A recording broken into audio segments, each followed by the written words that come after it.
pissed off at him because Squeaky and Sandra were the ones that convinced him to stay that morning. The ones that said, "Don't go, Charlie, don't go. Like, we need you here. We are one." Because Squeaky was a true blue fucking believer in all of Charlie's peace and love bullshit. Yes. Like, she was the true blue believer. So they responded to him blaming them for that.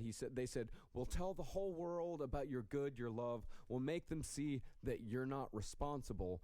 So that is when the spectacle of the Manson girls began. And this is amazing. Yeah. So this is a clip from Squeaky Frome asking about just pretty much how people are treating them outside. She was asked how all the publicity affected her. A lot of pushing for something that people want, and we got it, but they can't grab at it, They just have to be patient and give, and it's in everybody. Very odd. It's in everybody. Kind of, yeah. God, she must have been fun at a party, though. You know what I mean? Like, she must have been like a fun, like, you kind of get trapped for a little bit, and you're just like, God, you're cute. This is great. Yeah. So but the people on the outside, they were also trying their hardest to intimidate former family members from testifying.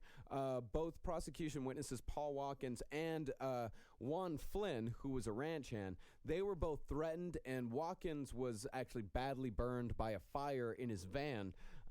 And former family member Barbara Hoyt, who had overheard Susan Atkins describing the tape murders to Ruth Ann Morehouse, agreed to accompany Ruth Ann to Hawaii. It's just so strange of all that they would places. why would you go on a vacation with each other? Like, why go now? It's the same Manson thing. I'm like, why are we going on vacation right now? So what they did when they got to Hawaii is they took a hamburger that Hoyt was eating and spiked it with LSD. And, of course, they gave her way too much acid. A whole hamburger's worth? A hamburger's That's my worth favorite of amount acid. of LSD is the hamburger's worth. It also sort of reminds me of the scene from Dumb and Dumber. Yeah. They put the hot sauce. peppers on the burger. How'd they know I have gas? But she wasn't intimidated into it, and before she was a reluctant witness, but after they gave her the acid burger, she's like, yes, absolutely, I'm putting these fucking people away. And it's also rumored that the Manson family killed Leslie Van Houten's lawyer, but his death was eventually ruled accidental, that he drowned in a flash flood. But there are some people who very much maintain that he was killed for not following Leslie's instructions, which of course but I mean, some people say that the instructions came from Manson. Manson said that the instructions didn't come from him. From him, yeah, of course. But on October 5th, Manson was denied the court's permission to question a prosecution witness. Because he kept saying, like, I must ask the hard questions. Who is your favorite rubber human being? Is it Jim Carrey or is it Gumby? Yeah. I will ask the Gumby. good questions. What's your favorite burger? Is it In-N-Out or is it Fat Burger? Come on. The jury needs to know. So Manson, he gets pissed off, and it's said that he left over the defense table, but I would imagine it was more of a skidder. Yeah, definitely. Yeah, more like a jumping spider. Mm-hmm. But the judge, on the other hand, he was scared enough where he had a revolver under his robes at all times. And it was also creepy, as Charlie was being wrestled to the ground, all of the girls stood up and started chanting in Latin, which is... What were they chanting? Domini estum. Was it Latin? I mean, I don't know. It might have not been Angelus Latin. Domini. Yeah, that sounds good. So on November 16th, the prosecution rested. And 3 days later, strangely enough, the defense rested as well. They called no witnesses to the stand whatsoever. And the defense lawyers say that was because they didn't want the girls to go on the stand to try to remove all the blame from Charles. Because by this point, Susan Atkins had switched back to Charles Manson's side. She had started off denouncing... What a mess. Wow. What a group of fucking total messes constantly. Oh, what a gigantic mess. And while the Hinman copycat defense, it was tried, it didn't work. And on January 25th, 1971... guilty verdicts were returned against the 4 defendants on each of the 27 separate counts, Watson, who was tried separately, was found guilty as well. And so Charles Tex Watson, Patricia Big Patty Krenwinkel, Susan Sexy Sadie Atkins, Leslie Morningflower Van Houten, and Charles Pussy Wizard Manson were all sentenced to death. But less than a year later, all the sentences were reduced to life in prison after the death penalty was abolished in California. And all of them except for, I believe, Susan Atkins are still alive to this day. And now we have the Unbelievable. best version of Manson, which is in jail Manson. Oh, 80-year-old Manson in Manson. jail is like live. It's like fucking George brilliant. Carlin, like why, like how'd I get here? The Jersey Special. He is so awesome in jail, and the reason why is too is when you watch him and you see all these crazy fucking speeches he gives, and he's always nuts and dancing around. Is that he's having fun? Number one. Number two. He finally has fulfilled his childhood dream of being the king of jail. yeah. It's like what he's always wanted. Yeah. Now he's the scariest dude in jail. He's got the biggest rep. He could do whatever. He's totally comfortable. He's got people taking care of him. He's got health care. He's got a toilet. He didn't have a toilet on the Spawn Ranch for 2 years. And and we're sitting here, we're making fun of Charlie. You know, we made a lot of jokes about Charlie. But he asked, like, what do you think Charlie would say about all this? Yeah. Like, what do you think? And let's hear what Charlie has to say. That's probably what he had to say about it. And here's another thing I'd like to flash on you guys. All you Johnny Carsons and all you comedians who get up there and tell jokes about Charlie Manson, what would you do if I was in the same room with you? Would you tell jokes about me then? I'd like to go on the Johnny Carson show. Say, you know what this beard covers up, Johnny? You know what this beard covers? Hard. That's a solid punchline, Charles. No, he's amazing. I tell you what I'd do. I'd fucking scoop him up in my arms and I'd give him a little kiss. I would pet his head and I would pet his tiny beard. I agree. And here's what Charles had to say. This is when someone asked him, are you Jesus? Are you God? What do you think about God? Well, God, I guess you're my best friend, being I invented you. Because he invented him? Sure, I believe myself. Why wouldn't I? That's brilliant. Which one?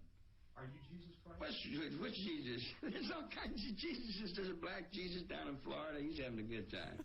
There's a Mexican Jesus in Mexico. I mean, there's all kinds of Jewish Jesus. I mean, Jesus, you know. It's all kind of Jesus coming back everywhere. And nothing can stop it. It's a consciousness that lives in your mind. You know. The more I listen to him, the more he makes fucking sense. He talks about even several speeches about how he's like, I don't live in this physical world. I live in the spiritual world. He's a very complex. I mean, of course, this is a very complex story. Yes. It's a long story. We got to the end of it. Yeah, we got Manson is safely behind bars, I guess. Yeah. Himself. He's protected. Yeah, he's getting married. Yeah, I think as far as we know, him and Star are still getting married. Yeah. Yeah, his good old 25-year-old cute girl. Yep. Well. Yeah, and also I'd like to say, so another thing too is for everybody, check out the documentary called The Source on Netflix to watch what happens of an actual successful cult founded by a guy named Jim Baker who changed his name to Father Yod. And imagine the Manson family if they had literally millions of dollars, some of the most smoking hot men and women living in a mansion together. They produced 60 albums under the name Yahweh 13, this fucking killer psychedelic band that they did. Yeah. Take a look at it. Jim Baker, 6'4", beautiful dude, huge dude, jiu-jitsu master, named the world's strongest boy when he was 12 years old. Wow, Literally. Not even a joke. Well, that's amazing, man. What a three-parter it was. yeah. Lord. This concludes probably our longest episode ever. Yep. Ever. So hopefully, I'm hope you've taken your shoes off at this point, and hopefully you got your shirt off. I am. Yeah. Yeah. Almost totally nude. Yes, you have not been wearing a shirt this entire time. That's great. Yeah. Well, all right, everybody. Thanks so much for listening. I'll do a hail yourselves. Hail Satan. Algeen. Will you please hail me before you go? I mean, who's yours? Oh, us or the? No, I'm just saying. Oh. Just saying in general. Please yeah, hail me. because a hail And, me is a. Make constellations. Oh, and don't forget to go to podsurvey.com /last LAST. We're still getting the surveys in, so if you didn't do it last week, be sure to do it this week. And we're gonna go out on. Oh, and be sure to go to iTunes, rate and review, all that type of stuff. Please do. And find us on Twitter. Yeah. Marcus Parks, Ben Kissel, Henry Loves You. And go buy a Last Podcast on the Left t-shirt. CaveComedyRadio.com /Last Podcast on the Left. And just one more thing before we go. If you are having thoughts about hurting yourself or somebody else, please tell somebody in your immediate vicinity as soon as you possibly can. Tell your family, tell your therapist, somebody who can help you in a very real-world way. Please tell them as soon as you possibly can. If, I cannot stress this enough, if you are thinking of hurting yourself or somebody else, please tell somebody before you do something that you cannot take back. But we're going to go out on some of Charlie's music. We're going to go out. Played from a tape. Yeah, playing from a tape. This is a song called Eyes of a Dreamer. Mango Stellations, everyone. You love this. I love it so much. Listen to it twice today. Or the whole album.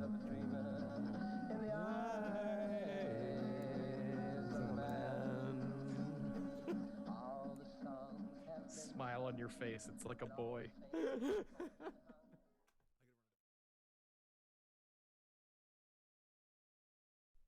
Hey, Last Podcast on the Left listeners, we're looking to get some advertisers to help our podcast stay free as it always has been. We just need you to complete a short, anonymous survey that's going to take no more than 5 minutes. The answers that you give are going to help to match us up with advertisers that are going to best fit Last Podcast on the Left and you.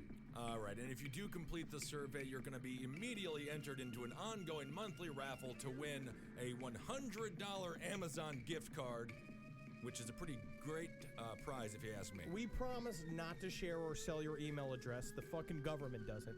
But we won't send you an email unless you win. Please go to podsurvey.com/last.